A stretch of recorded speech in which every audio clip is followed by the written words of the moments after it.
My name's Alicia. I just graduated from medical school with a ton of student loan debt. If you're like me and you're wondering if the Public Student Loan Forgiveness Program, or PSLF, might be right for you, watch this video to find out if you really qualify.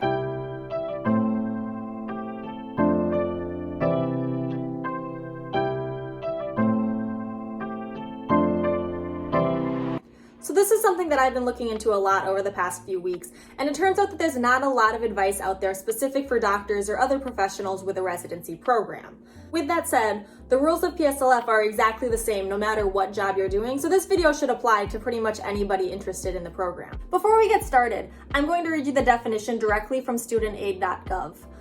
The Public Service Loan Forgiveness Program forgives the remaining balance on your direct loans after you have made 120 qualifying monthly payments under a qualifying repayment plan while working full-time for a qualifying employer. The reason I wanted to read that directly from the site is because there's a lot of details in there that you can get tripped up on.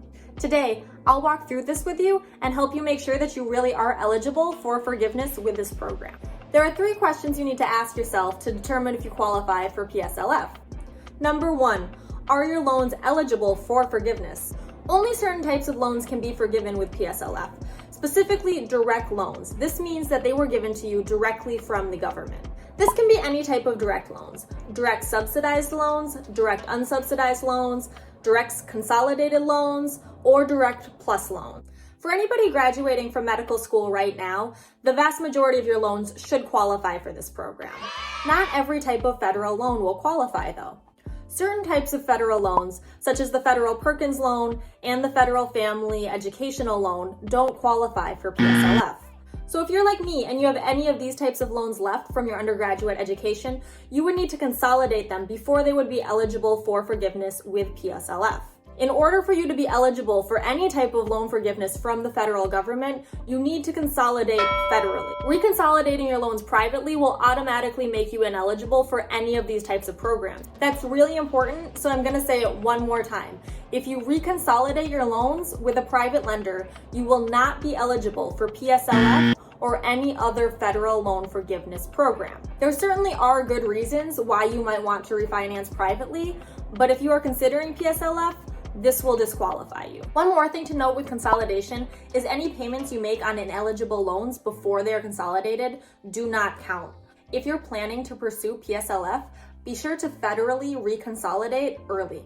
So, while federal loans can be consolidated federally to make those loans eligible for PSLF, any loans that you have through a private company are not going to be eligible for this program. The reason for that is because the government can't forgive debt that they don't own.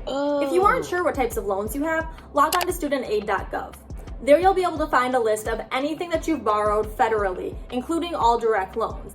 This brings us to our second question. Number 2, is your employer eligible? Did you catch that question? The question was, is your employer eligible, not is your job eligible? For the purpose of PSLF, it doesn't matter what you do as long as the place that you're employed by is a qualifying employer.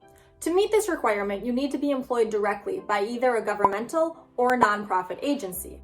The governmental agency can be either federal, state, local, or tribal. Any 501c3 will meet the nonprofit qualifications for PSLF. If you work at a nonprofit that is not a 501c3, you may still be eligible if you're doing certain types of work. If you are in that last category though, make sure that you're doing your employment certification forms early. This is one area that people have been getting denied because they aren't truly working for an eligible employer. Certainly there are other things like AmeriCorps and Peace Corps which would also qualify this, but since I don't know a lot of physicians who are going into those programs, I'm just going to skip through that part. One word of caution with eligible employers. In order for you to be qualified through PSLF, you need to work directly for the nonprofit or governmental agency. This means that even if the hospital you're working at is eligible, if you're contracted through a physician group and that is your employer, you are not eligible for PSLF. This is also problematic for people looking to do locums or go into private practice. As a side note, any labor unions or partisan political organizations also are not eligible. The second part of this definition states that you need to be employed full-time. The way that they define full-time is 30 hours or whatever your employer considers full-time. Whichever is more hours is the definition they're going to use. You're going to figure out if your employer qualifies by filling out an employment certification form. This is a form you'll need to fill out annually or anytime you change employers. If you guys are interested, I can make an entire video dedicated to the employment certification form as well as how to fill it out. Let me know in the comments below if this is something you would benefit from. One more thing to note, you need to stay with your employer until your loans are actually forgiven. This means that after you make your 120th qualifying payment, you can't quit before you've actually had that paperwork processed. This brings us to the third question you need to ask yourself. Number 3, are my payments eligible?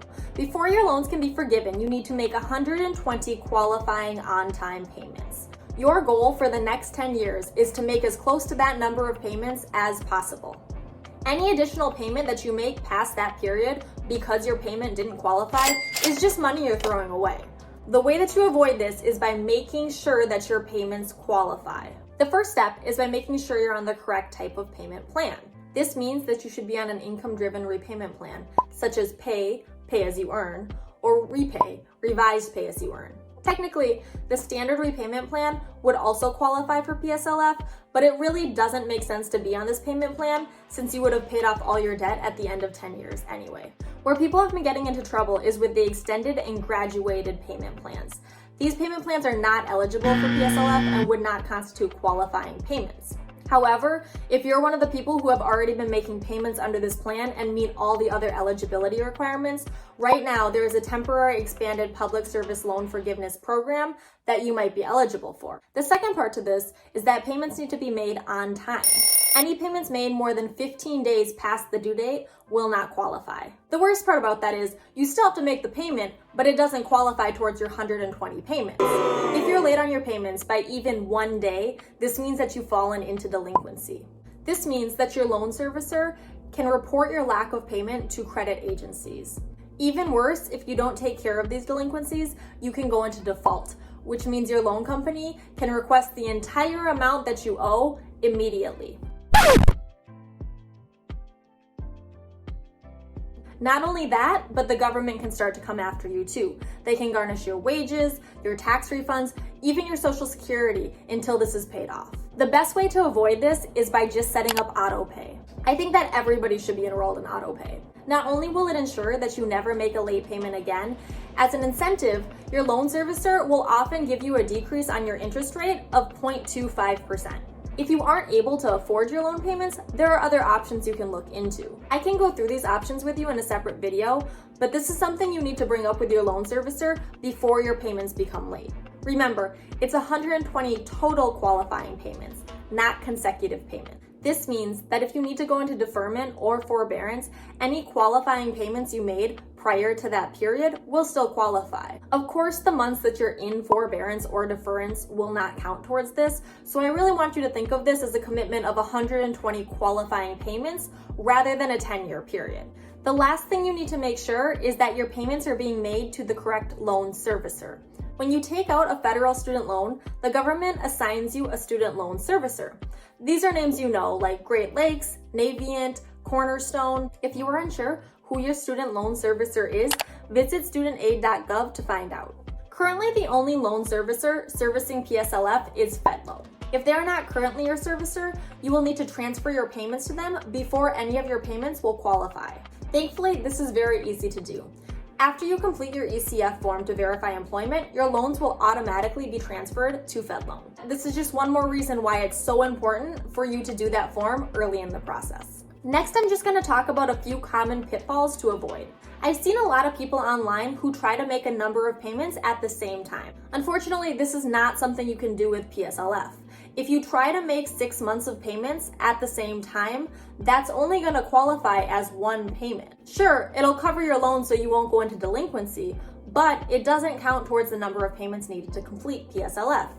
That's basically 5 additional months of payment that you're making for no reason.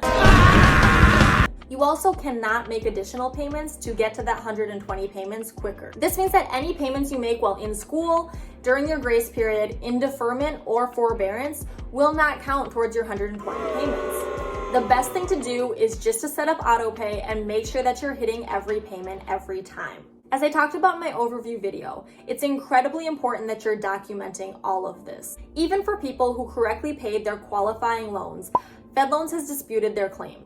As far as I'm aware, most of the people who were able to document that they had in fact made these payments correctly were able to win these disputes. But this is why it's so critically important that you document every payment you make, as well as any conversations you have with your loan servicer. If any of you listening have had personal experience disputing these claims, I'd love to hear your thoughts in the comments below. So I know that's a lot of information to take in, and thank you for sticking with me.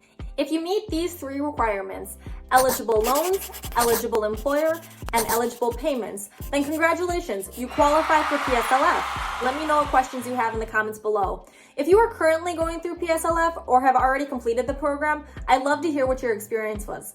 Thanks so much for watching. Bye!